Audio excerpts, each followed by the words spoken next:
പാലക്കാട് ഷൊർണൂരിൽ 11 മാസം മാത്രം പ്രായമുള്ള കുഞ്ഞിനെ അമ്മ ശ്വാസം മുട്ടിച്ച് കൊലപ്പെടുത്തി. മാവേലിക്കരയിലെ വീട്ടിൽ നിന്ന് കുഞ്ഞിനെ കൊലപ്പെടുത്തിയ ശേഷം കാർ വാടകയ്ക്കെടുത്ത് ഷൊർണൂരിലെത്തി ആൺ സുഹൃത്തിനെ കണ്ടു. ആൺ സുഹൃത്ത് ജോലി ചെയ്യുന്ന സ്ഥാപനത്തിലെത്തി കുഞ്ഞിനെ നിലത്ത് കിടത്തി.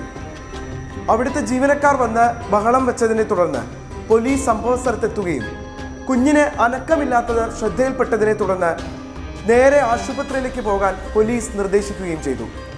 ആശുപത്രിയിലെത്തി പരിശോധനകൾ നടത്തിയപ്പോഴാണ് കുഞ്ഞു മരിച്ചിട്ട് മണിക്കൂറുകളായെന്ന് മനസ്സിലായത്. ആ സമയത്ത് തനിക്കൊന്നും അറിയില്ലെന്ന് അമ്മ പോലീസിനോടും ഡോക്ടറോടും വെളിപ്പെടുത്തി.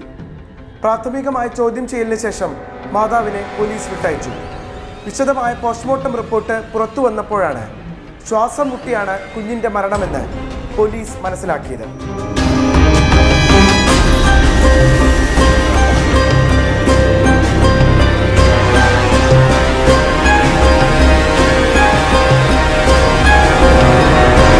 മനസാക്ഷിയെ നടുക്കുന്നൊരു സംഭവമാണ് ഷൊർണൂരിലുണ്ടായത്.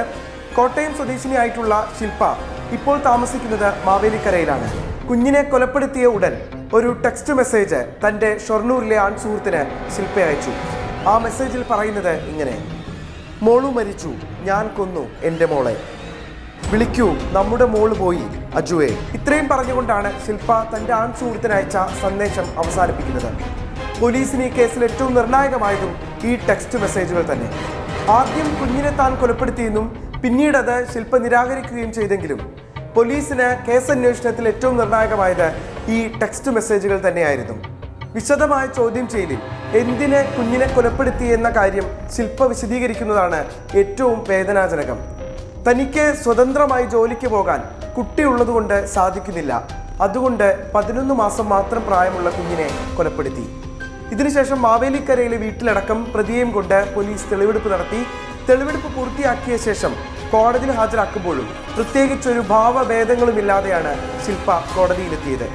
സംഭവത്തിൽ ആൺ സുഹൃത്തിന് പങ്കുണ്ടോ എന്നതടക്കമുള്ള കാര്യങ്ങൾ പോലീസ് ഇപ്പോൾ അന്വേഷിച്ചു പോരുകയാണ്.